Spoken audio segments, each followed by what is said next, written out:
Ayan, so isang mapagpalang gabi po mga kaigan, mga ka-SS, dahil ngayong gabing ito, papaliwanag ko po sa inyo kung ano nga bang mga kadahilanan kung bakit po hindi na tuloy-tuloy yung 1,000 pesos na increase na ipinangako no ng ating Pangulo noong mga panahong 2017. Kasi po, nagkaroon naman po siya ng first tranche na 1,000 pesos additional for the pension, and then yung second tranche po yung ating inaabangan ng ating mga mahal na senior citizens and our pensioners, no, same with my parents, inaabangan din po nila ito.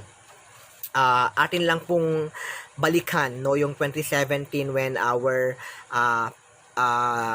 Pangulong Duterte no approved an initial 1,000 pesos additional monthly pension benefit with a second tranche of another 1,000 to be granted to pensioners beginning 2019. So, kung ating mapapansin po, yung second tranche na lang ang ating inaabangan ng ating mga mahal na seniors dahil nga ito naman po ay napangako na at talagang na-approve na rin before. No po, so yung implementation na lang po ng karagdagang 1,000 pesos ang talagang inaabangan ng ating mga mahal na senior citizens and pensioners. And also, Rufus Rodriguez said that the senior citizens are more prone in pandemic, no, yung sa COVID-19. So they really need the additional 1,000 pesos increase, no? Kaya lang marami mang mga nagtanggol or nakipaglaban or nag-remind about sa karagdagang 1,000 pesos increase para sa ating mga pensioners. Meron ding mga pangyayaring hindi inaasahan. No po, kaya nga po ngayong gabing ito, malalaman natin ano nga ba ang dahilan talaga kung bakit hindi ito na-implement at hindi siya ma-implement agad-agad. Although, ito po ay nasabi na before. No, so the House Committee on Government Enterprises and Privatization has adopted resolutions that call for the implementation of the second tranche of the approval SSS pension increase. So the adopted three House Joint Resolutions HJRs aim to increase the monthly SSS pension by another 1,000 pesos to boost financial assistance to Filipino retirees in line with HJR 2 approved during the 17th Congress. No po, so ito po ay mangilan-ngilan lang sa ating mga narinig noon, nabalitaan noong mga panahon na ito po ay naaprubahan na, no, at patuloy pa rin na nire-remind ng karamihan ang tungkol sa additional 1,000 pesos pension for our pensioners or to our loving senior citizens. Ano po? So, yung sa final naman po, sabi dito, SSS is studying ways to implement second tranche of pension hike. Okay po? Ano nga ba yung dahilan naman kaya? Bakit kaya ito ay hindi na tuloy-tuloy? So, actually, ito po ay bago-bagong balita lamang, no po? So, 5 days ago actually, so only 1,000 pesos additional increase in SSS or Social Security System pension was, no po, Ignacio said. So, the SSS is not closing the possibility of implementing the second half of the 2,000 pesos pension increase. But this is being studied carefully since contribution have dropped during the pandemic. No, the pension funds top official said Wednesday.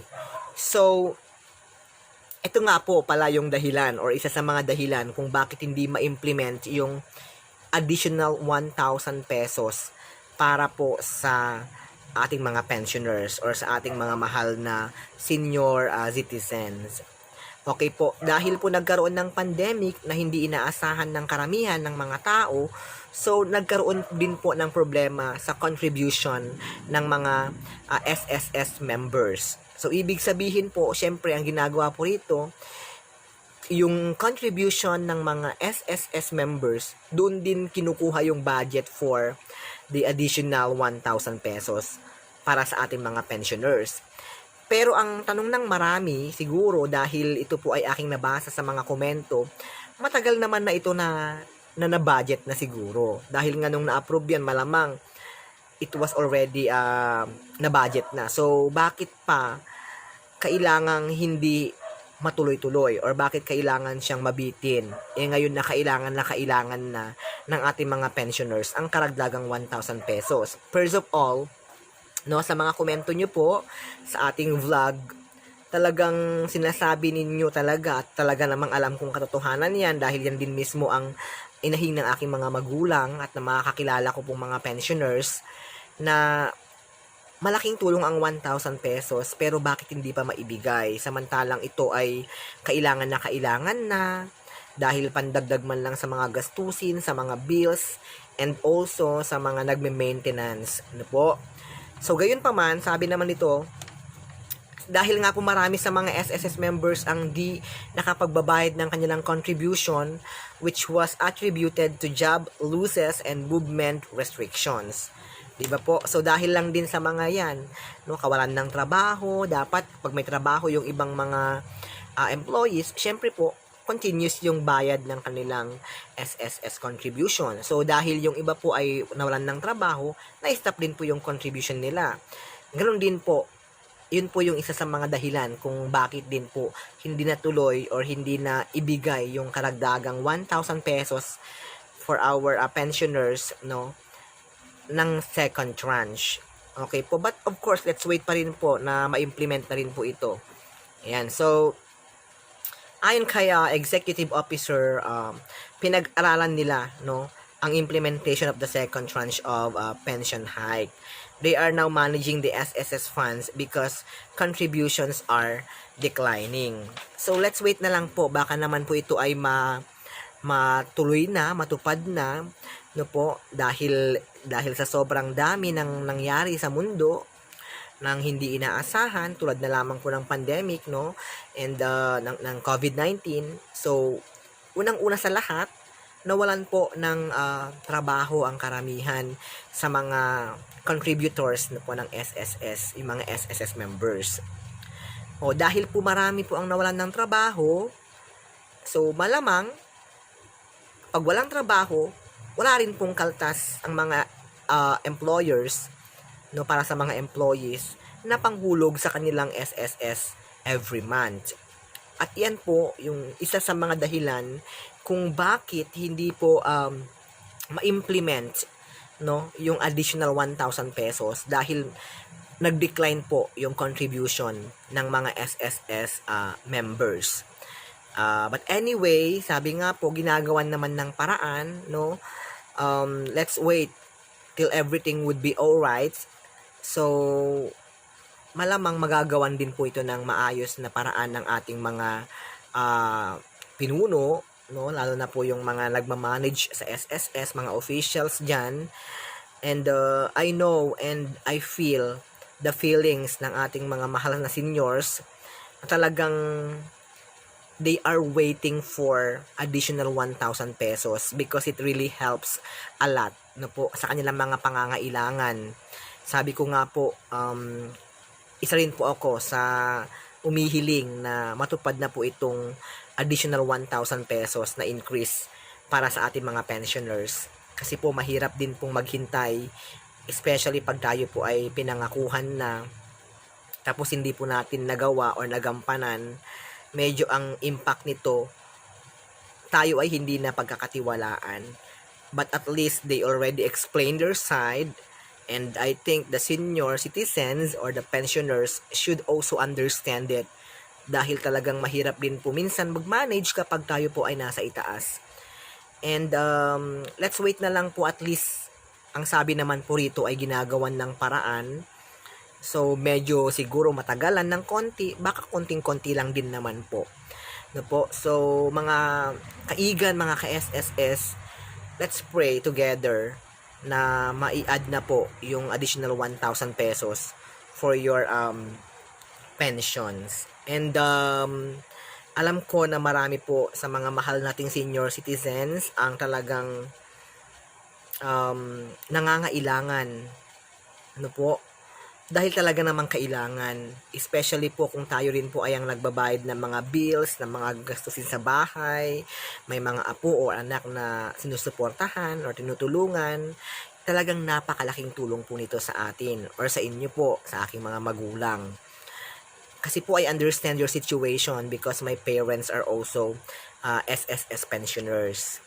No po, kaya naman po ako nagba-vlog ng ganito just also to inform all the pensioners of SSS kung ano nga po ba yung nangyayari talaga. Kasi po maraming lumalabas na mga bali-balita. No, at least po ito, we have our source, we have our reference kung baga. Saan ba nanggaling yung balita?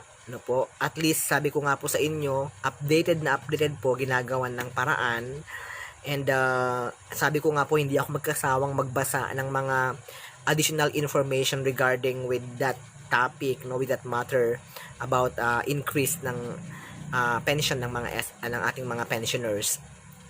Just also to share, no, and to tell you, no, and maging voice ng mga pensioners, no po. And I'm hoping na talagang ito po ay maistupad na at talagang mapakinabangan na ng ating mga pensioners. Marami pong mga comments ang nagsasabi na maabutan pa kaya namin yung dagdag na 1,000 pesos or kami ay mawala na sa mundo. Napakahirap ano yun, at sagutin or ang sakit sa dibdib din na mababasa mo yung ganun kasi nakakalungkot nga naman kung ito ay ma-implement na ang iba ay yumao na. But of course, I'm also praying na magkaroon ng mahabang buhay ang lahat ng ating mga pensioners, hindi lamang basta mahaba at syempre po malusog na pangangatawan dahil alam ko po na marami sa ating mga pensioners ang talagang patuloy na lumalaban at nananalangin para po sa karagdagang 1,000 pesos increase na po sa inyong mga pensions. And sabi ko nga po, let's support each other and let's pray together po para nang sa ganun po mai-implement ito ng maayos. And wait lang po natin, malay po natin, no, we never know what will happen next.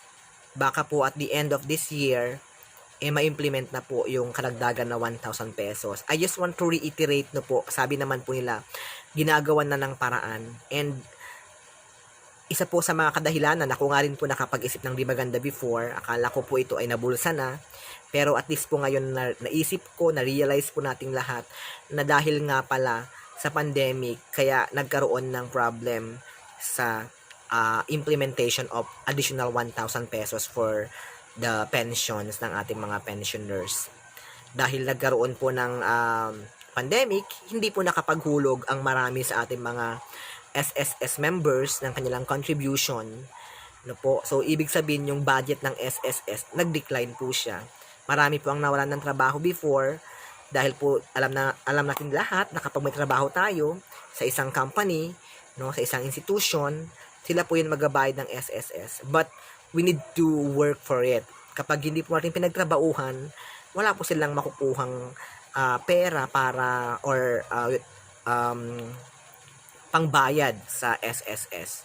So, to my dear SSS pensioners and senior citizens, thank you so much for listening and I hope na you've learned again from my vlog, no po, and please continue to support my vlog and I will continue to share what I have read, no po, or kung ano man po yung aking mga mabasa, malaman tungkol sa SSS.